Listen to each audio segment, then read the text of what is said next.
ወደ ቻናላችን ቤተሰቦች እንኳን ወደ ቻናላችን በደህና መጣችሁ። አሁንም ሊቨርፑልን በተመለከቱ ዘገባዎች ተመልሼ መጥቻለሁ። በዚህ ሰዓት እንግዲህ በዋነኝነት የምንመለከተው አንቶኒ ሴሜኒዮን የተመለከቱ ዘገባዎች ይሆናል። ከዛ በተጨማሪም ግን አንዳንድ ተጨማሪ ዘገባዎች ይኖረናል። እስከ መጨረሻው ደቂቃ ድረስ አብራችሁን ቆይታችሁ ፕሮግራሙን እንድትከታተሉት በአክብሮት እጋብዛለሁ። ሰብስክራይብ፣ ላይክ፣ ሼር እያደረጋችሁም የቻናሉ ቤተሰብ እንድትሆኑ በአክብሮት እጠይቃለሁ። አሁን በቀጥታ ወደ ያስኩላችሁ ጉዳዮች ማመራ ይሆናል። በመጀመሪያ የምንመለከተው የአፍሪካ ዋንጫን ይሆናል። በሞሮኮ አዘጋጅነት እየተደረገ የሚገኘው የ2025 የአፍሪካ ዋንጫ ከእሁድ ጀምሮ መደረጋቸውን ቀጥሏል። ትናንትና ምሽት 5 ሰዓት ላይም የግብጽ ብሔራዊ ቡድን ከዚምባብዌ ብሔራዊ ቡድን ጋር መገናኘት ችሎ ነበር። በጨዋታው ላይም የግብጽ ብሔራዊ ቡድን 2-0 በሆነ ውጤት ማሸነፍ ችላለች። የግብጽን የማሸነፊያ ግቦችም የማንቸስተር ሲቲ ተጫዋች የሆነው ማርሙሽና የሊቨርፑሉ መሐመድ ሳላ ማስቆጠር ችሏል። በተለይ የመሐመድ ሳላ ግብ 91ኛው ደቂቃ ላይ የተገኘች ግብ ነው የነበረችውና የግብጽ ብሔራዊ ቡድን አሸንፎ እንዲወጡ መሐመድ ሳላ ከፍተኛ ድጋፍ ማድረግ ችሏል። ከጨዋታው በፊት እንግዲህ አንዳንድ የወጡ መረጃዎች ነበሩ። በነዛ መረጃዎች መሰረት መሐመድ ሳላ የቡድን አጋሮቹን እንዳለ ሰብስቦ አነጋግሯቸዋል ነው እየተባለ የሚገኘውና የዚህን የአፍሪካ ዋንጫ ማንሳት እንደሚፈልግም ነግሯቸዋል እየተባለ ይገኛል። እና በመጀመሪያውን ጨዋታ እንግዲህ በድል ጀምሮታል። ከዚህ በኋላ እስከምን ድረስ ይዘልቃሉ የሚለውን ነገር እንግዲህ አብረን የምንመለከት ይሆናል። በመቀጠል የምንመለከተው የቀድሞ የሊቨርፑል ተጫዋች ሆኖ ዲቮክ ኦሪጊን የተመለከተውን ዘገባ ይሆናል። በዛሬው ዕለት ከጣሊያን የወጡ ዘገቦች እንደዚሁም ደግሞ ፋብሪዞ ሮማኖ እንደተናገረው ከሆነ ከኤሲ ሚላን ጋር የነበረውን ውል አፍርሷል እየተባለ ይገኛል። እንደሚታወቀው ይህ ተጫዋች ከሊቨርፑል በቀጥታ ነበር ወደ ኤሲ ሚላን ማቅናት የቻለው። ነገር ግን በኤሲ ሚላን ጥሩ የሚባል ጊዜን ማሳለፍ አልቻለም። እንደዚሁም በውሰትም ተሰጥቶ በኖቲንግሃም ፎረስትም ቆይታ ማድረግ ችሎ ነበረ። ነገር ግን የተጠበቀበትን ያህል ማድረግ አልቻለም። በተለይ ደግሞ በጉዳት ምክንያት በጣም ብዙ የሚባሉ ጨዋታዎች እያለፉት ነው የነበረውና ከዛ በኋላ እንግዲህ በክረምት የዝውውር መስኮትም ኤሲ ሚላኖች ይህንን ተጫዋች ለመልቀቅም ፍላጎት ነበራቸው። ነገር ግን የሚገዛቸውን ክለብ ማግኘትም አልቻሉም። እሱም መልቀቅም አልፈለገም ነበረ። አሁን ላይ ግን የውል ማፍረሻውን ኮንትራት ፈርሟል እየተባለ ይገኛል። ከዚህ ሰዓት በኋላ የኤሲ ሚላን ተጫዋች አይደለምና ለፈለገው ክለብ በነጻ የመዘዋወር መብት አለው። ወደ ሊቨርፑል ይመለሳል ብዬ አልጠብቅም። ነገር ግን ወዴት ይሄዳል የሚለውን ነገር እንግዲህ አብረን የምንመለከት ይሆናል። በሊቨርፑል ቆይታው ዲቮክ ኦሪጊ በጣም ድንቅ የሚባል ጊዜን ማሳለፍ ችሏል። እንደዚሁም ደግሞ በሊቨርፑል ደጋፊዎች ዘንድ የሚታወሱ ጊዜያቶችን ማሳለፍ ችሏል። በተለይ ደግሞ ሁልጊዜም ዲቮክ ኦሪጊን ስናስታውሰው በአይምሯችን ላይ ሁለት ጨዋታዎች የሚመጡ ይመስለኛል። አንደኛው ከባርሴሎና ጋር የተገናኘንበት የ3-0 ውጤት በመቀልበስ በ4-3 ጠቅላላ ውጤት ወደ ቀጣይ ዙር የተሸጋገርንበት ጨዋታ በደንብ ትዝ የሚለን ይመስለኛል። ምክንያቱም በዛ ጨዋታ ላይ የመጀመሪያዋን ግብና አራተኛዋን ግብ ማስቆጠር የቻለ ተጫዋች ነው። በተለይ ደግሞ አራተኛዋ ግብ የተቆጠረችበት መንገድ ሁልጊዜም ትዝ የሚለን ይመስለኛል። ትሬንት አሌክሳንደር አርኖልድ ከማዕዘን ምት ላይ ያሻገረለትን ኳስ ወደ ግብነት መቀየር ይችላል። ነገር ግን በዛ ሰዓት የባርሴሎና ተጫዋቾች እንዳለ ተዘናግተው ነው የነበሩትና ያቺ ሞመንት ሁሌም ትዝ የሚለን ይመስለኛል። ከዛ በተጨማሪም ደግሞ በመርሲሳይድ ደርቢ ሊቨርፑል ከኤቨርተን ጋር በተገናኘበት ጨዋታ ላይ ራሱ ያስቆጠራት ግብ ሁሌ ትዝ የሚለን ይመስለኛል። በተለይ ጎሏ ልክ እንደተቆጠረች በዛ ሰዓት የሊቨርፑል አሰልጣኝ የነበሩት የርገን ክሎፕ ወደ ሜዳ ገብተው ከአሊሰን ቤከር ጋር ያሳዩት የደስታ አገላለጽ ሁላችንም ትዝ የሚለን ይመስለኛል። ጎሏም የተቆጠረችበት መንገድም ራሱ ሁሌም የምናስታውሳት ይመስለኛልና አሁንም ድረስ በሊቨርፑል ደጋፊ ዘንድ ከሚወደዱ ተጫዋቾች መካከል አንደኛው ነው። ነገር ግን በዚህ ሰዓት ሊቨርፑሎች ይመልሱታል ተብሎ አይጠበቅም። ምንም እንኳን የአጥቂ ስፍራው ላይ መሳሳት ቢኖርም ነገር ግን ይህንን ተጫዋች ወደ ሊቨርፑል ይመለሳል ብለን አናስብም።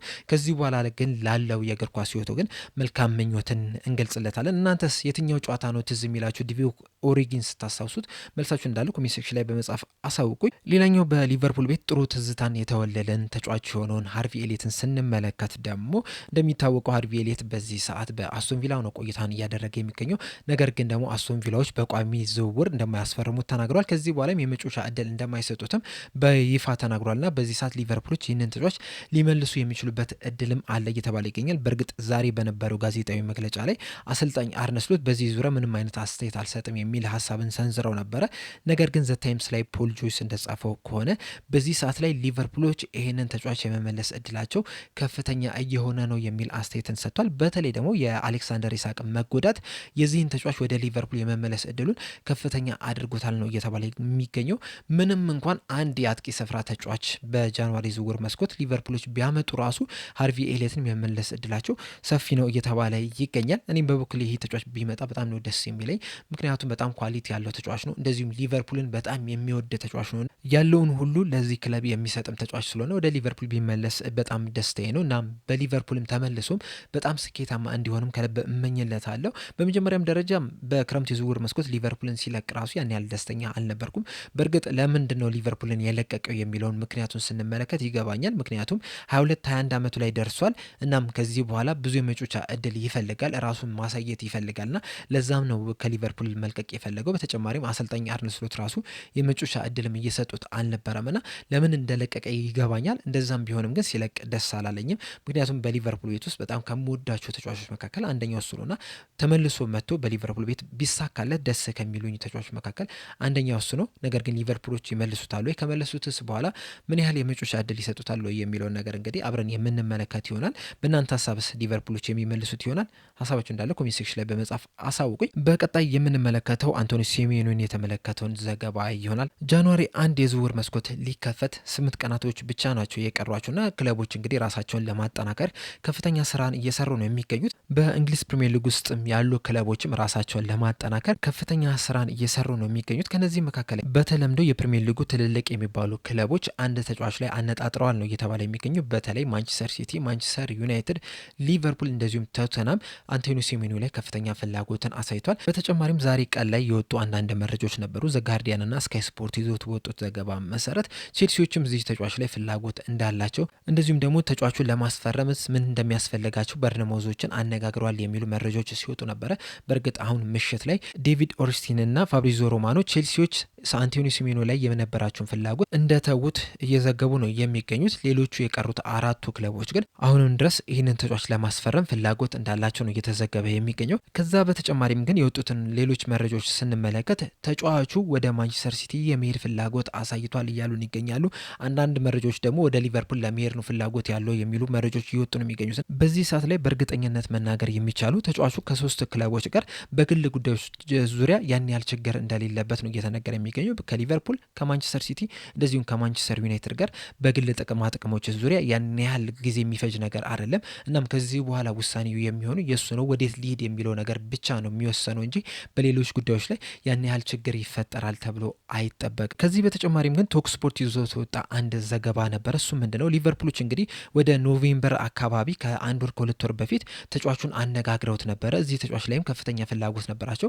ከዛ በኋላ ግን ከተጫዋቹ ጋር ምንም አይነት ግንኙነትን አላደረጉምና ከኖቬምበር ወር በኋላ ሀሳባቸውን የቀየሩ ይመስላሉ። ሌሎች ተጫዋቾችንም ሲመለከቱ ነበረ የሚል አንድ መረጃን ይዞ ወጥቷል። በተመሳሳይ መልኩ ኤንዲ ካይሊ ይዞት በወጣው ዘገባ መሰረት ሊቨርፑሎች ከዚህ ተጫዋች በተጨማሪም የፒኤስጂውን ባርኮላንም እየተመለከቱት ይገኛሉ።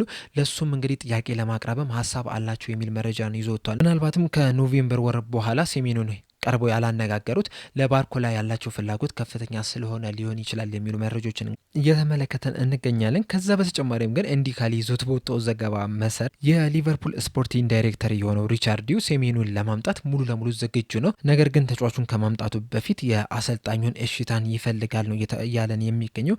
ምክንያቱም አሰልጣኝ አርነ ስሎት ሳይፈልጉ ይህንን ተጫዋች ማምጣት ይቻላል። ነገር ግን ደግሞ ለዘላቂነት በስፖርቲንግ ዳይሬክተሩና በአሰልጣኙ መካከል እንደዚሁም ደግሞ በአሰልጣኙና በተጫዋቹ መካከል ጥሩ ነገር ላይፈጠር ስለሚችል የአሰልጣኝ አርነ ስሎትን እሽታን እየተጠባበቀ ይገኛል የሚል መረጃን ይዞልን ወጥቷል። እንደዚሁም ፋብሪዞ ሮማኖ ይዞት በወጣው ዘገባ መሰረት ከሆነ ደግሞ አንቶኒ ሴሜንዮ በጃንዋሪ ዝውውር መስኮት በእርግጠኝነት ይለቃል። በዚህ ሰዓትም እንግዲህ እንዳለኝ መረጃ ከሆነ ባለፉት 12 ሰዓታት ማንቸስተር ሲቲዎች የበለጠ ገፍተው ይህንን ተጫዋች ለማስፈረም እየሄዱ ነው የሚል መረጃን ይዞ ወጥቷል። ነገር ግን ደግሞ ማንቸስተር ዩናይትድም ሊቨርፑልም በቅርብ ርቀት ሆኖ የተጫዋቹን ሁኔታን እየተከታተሉት ይገኛሉ እያለን ነው የሚገኘው። በቅርቡ እንግዲህ የዚህን ተጫዋች መዳረሻ በእርግጠኝነት የምናውቅ ይመስለኛል። በእርግጥ የበርንማውዝ አሰልጣኝ የሆኑት አንዶኒ ኢራዮላ ተጫዋቹ እንዲለቅባቸው እንደማይፈልጉት ተናግረዋል። በዛሬ ዕለት በነበራቸው ጋዜጣዊ መግለጫ ላይ እንደሰጡት አስተያየት ከሆነ ሴሜንዮ በዚህ ሲዝን በጣም ምርጥ የሚባል ጊዜን እያሳለፈ ነው የሚገኘው። ባለፉት 2 ጨዋታዎች ላይ ብቻ ሳይሆን በአጠቃላይ በዚህ ሲዝን ባደረግናቸው እያንዳንዱ ጨዋታዎች ላይ ለእኛ በጣም ከፍተኛ አገልጋሎትን እየሰጠልን የሚገኘው በጣም ምርጡ ተጫዋቻችን ነውና በጃንዋሪ ዝውውር መስኮት ይህንን ተጫዋች ማጣት አልፈልግም። በእርግጥ አንዳንድ ሁኔታዎች አሉ ካንተ ቁጥጥር በላይ የሆኑና በዛ ምክንያት ነው ይህ ተጫዋች ሊለቅ የሚችለው እንጂ እንደኔ እንደ ግል ብትጠይቁኝ ግን ተጫዋቹ እንዲለቅ አልፈልግም የሚል ሀሳብን ሰንዝሯል። ነገር ግን በጃንዋሪ ዝውውር መስኮት የዚህ ተጫዋች ከበርንማውዝ የመልቀቅ እድሉ በጣም ከፍተኛ ነው። ነገር ግን ወዴት ያቀናል የሚለው ነገር እንግዲህ እስካሁን ድረስ በግልጽ አልታወቀም። ነገር ግን በቀጣይ ቀናቶች ውስጥ በግልጽ ይታወቃል ተብሎ ይጠበቃል። እንደሚታወቀው እንግዲህ ከዚህ በፊት በተደጋጋሚ እንደተነገረው የዚህ ተጫዋች የውል ማፍረሻ የሚቆየው ከጃንዋሪ 1 እስከ ጃንዋሪ 10 ድረስ ነውና የትኛውም ክለብ ይህን ተጫዋች ማስፈረም የሚፈልግ ከሆነ በእነዚህ 10 ቀናቶች ውስጥ በፍጥነት መጨረስ መቻል አለባቸው። ስለዚህ በፍጥነት እንዲቀሳቀሱ ደግሞ ከተጫዋቹ መጀመሪያ እሽታን ማግኘት መቻል አለባቸውና በቅርቡ እሽታውን ለአንዱ ክለብ መግለጹ አይቀርም ነው እየተባለ የሚገኘው። ሊቨርፑሎችም እዚህ ተጫዋች ላይ ፍላጎት አላቸው። እናም ወዴት ያቀናል የሚለውን ነገር እንግዲህ አብረን የምንመለከተው ይሆናል። በእናንተ ሀሳብ አንቶኒ ሴሜኒዮ ወዴት የሚያቀና ይመስላችኋል? ወደ ሊቨርፑል፣ ወደ ማንቸስተር ዩናይትድ ወይስ ወደ ማንቸስተር ሲቲ? ሀሳባችሁ እንዳለ ኮሜንት ሴክሽን ላይ በመጻፍ አሳውቁኝ። ለአሁን እኔ እዚህ ላይ አበቃ። በቀጣይ አዳዲስ ነገሮች ሲመጡ ወደ እናንተ ይዤላችሁ የምመጣ ይሆናል። እስከዛው ድረስ ግን ሰብስክራይብ፣ ላይክ፣ ሼር ማድረግ እንዳትረሱ። ቸር ያቆየን።